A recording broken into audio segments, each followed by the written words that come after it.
So I'm going to have sushi again tonight, and I really wanted to talk a little bit more about this Assyrtiko from Hadzidaki's, the Santorini, from Santorini, Familia 2020. I just can't get enough of this wine. It's unbelievably good to me. Third night I'm having it. It's only about a glass left, and I want to actually see what I paid for it. And I think I got him a little bit, well, I don't know about a big discount, but a small discount just for a bulk purchase of wine. Santorini Familia. So 39 it looks like. So you get what you pay for with this wine, I believe. I think it's the best Assyrtiko I've ever had. I haven't had a whole heck of a lot, but I've had enough Greek whites to know that I absolutely think this is awesome. So they have a few others from that winery, and I do have a few more.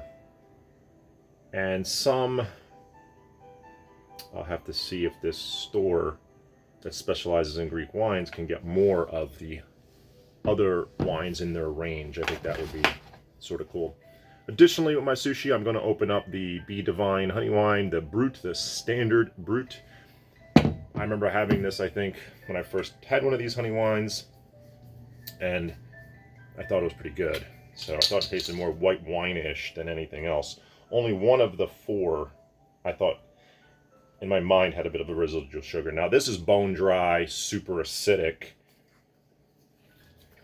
So, how will that work compared to this? I am not sure.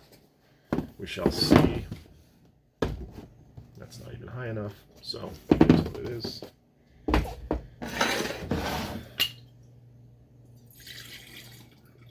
So this one was in the fridge. I have a fridge that I keep about 47 degrees. And then in a book I recently read or listened to, a wine warms up 3 degrees as soon as you put it in a glass because it's touching a warmer surface, room temperature surface. Yeah, this wine is amazing. Night 3. I don't know how this wine would do if you aged it long term. No idea. Certainly would be interesting to find out if I bought a fair amount of it. I don't plan on buying. I want to explore the whole range before I decide on buying maybe 5 or 6, especially with the summer coming. I really want to pair this with the grilled fish too. That's kind of what just, I'm craving a grilled fish, a fresh grilled fish right now, whole, filleted, whatever it may be. So let's see here. I'm gonna pour some of the honey wine as well.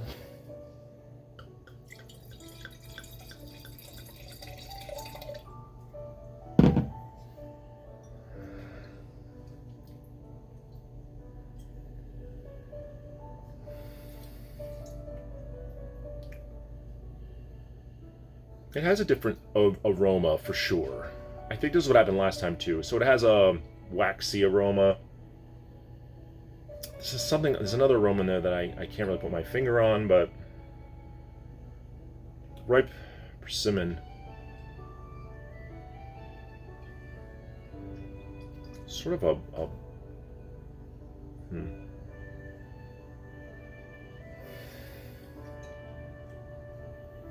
slight cotton candy. Sort of what I'm getting a little bit on the nose right now. Very different to this. More zesty, more lemon lime, more pear, more star fruit, more minerally for sure. This actually smells like it's gonna be more full-bodied. There's nothing to that. I don't think these are high alcohol by any stretch. This one's 12.5 for the honey wine. This one I think is 14, so a very strong Assyrtiko for sure. So made in a bigger, bolder style. Vanilla, that's what it is. I'm getting a little bit of vanilla. Or, what's that liqueur? Liqueur 43. This is what sort of this smells like. A little bit. Just a little bit. Those aerate a little bit while I look up the range of wines. So, there's something called Aidani Familia, which I'm drinking. Cuvée number 15, which I think I had also. Skitali barrel. So I have a Skitali. I do not have the barrel aged Michteri. I do not have a rosette. I had the Luros on camera with the Uni. That thing was amazing. It's more of an oxidative wine, a little bit of extended skin contact. And then I got their red wine, which I haven't tried yet. And there's a few others on here. I don't know what those are, though. Oh, that's a red. Oh, that's a sweet red. Not really interested in anything that's... Yeah, that's another sweet. So, from their lineup, looks like I'm only missing... from the whites, dry whites. And they have a dry rosé, which I would definitely get. It's a grape at Mendelleria. Never had it. Would love to try a Greek rosé, especially from this producer. But really, they're focusing a lot on Assyrtiko. The majority of their wines are from that grape. Yaidani, I forget what that one is. Oh, that is actually the grape. I did not even know that, so learn something every day. I should try that relatively soon, then.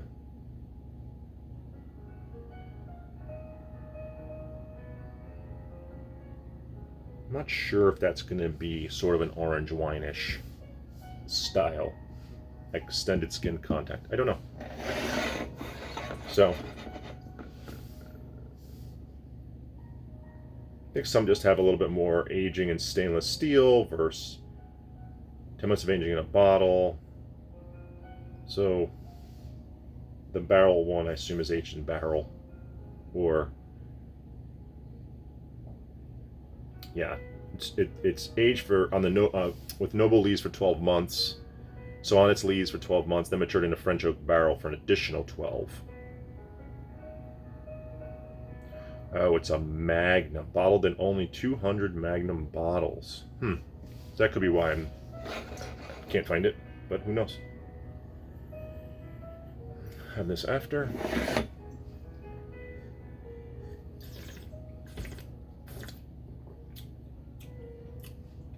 This wine makes me hungry too. The acidity on it makes my mouth water, and then it just makes me crave food. So it would be this is a great example of an Assyrtiko, and I've said it before. You could have with wine, with food, or without, but I think will absolutely make food shine. And then this.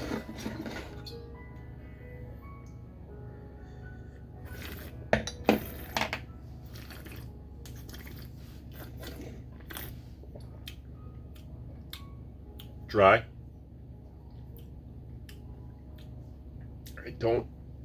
I definitely detected more residual sugar in one of the other ones. I don't remember which one it was, the Brut X or the barrel fermented. I think it's the Brut X, which I think is their more expensive one.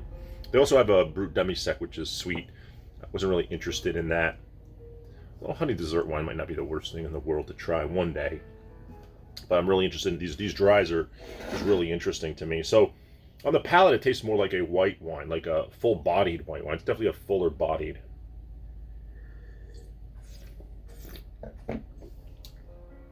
It's got medium acidity, not nearly as acidic as this. So right after that, pretty good finish, long finish, medium plus finish.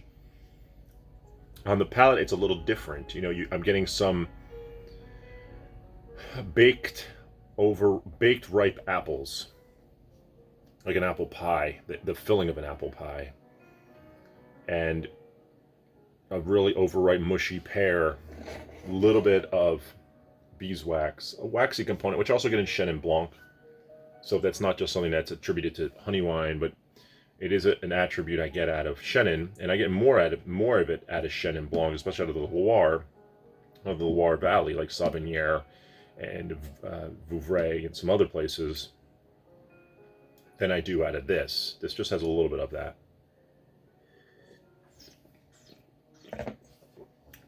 Doesn't taste like honey. I never in a million years would know. Acidity is medium minus, I'd say. And that might be because I'm going from a high acid wine to this, so maybe it's skewing me a little bit.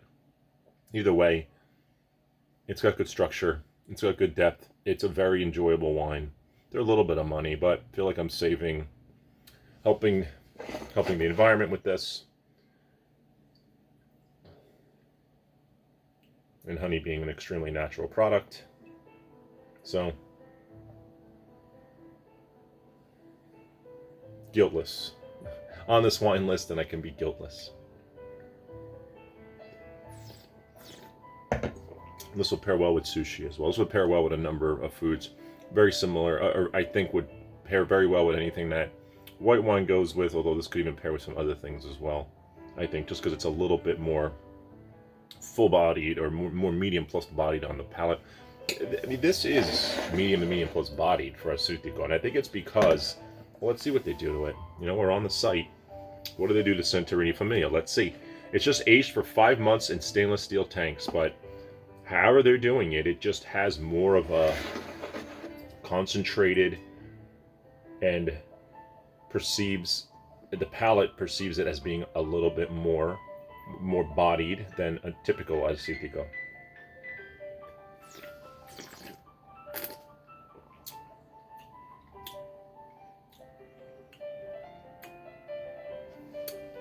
After this, it's like I get more lemon, some lemon characteristics in a pleasant way.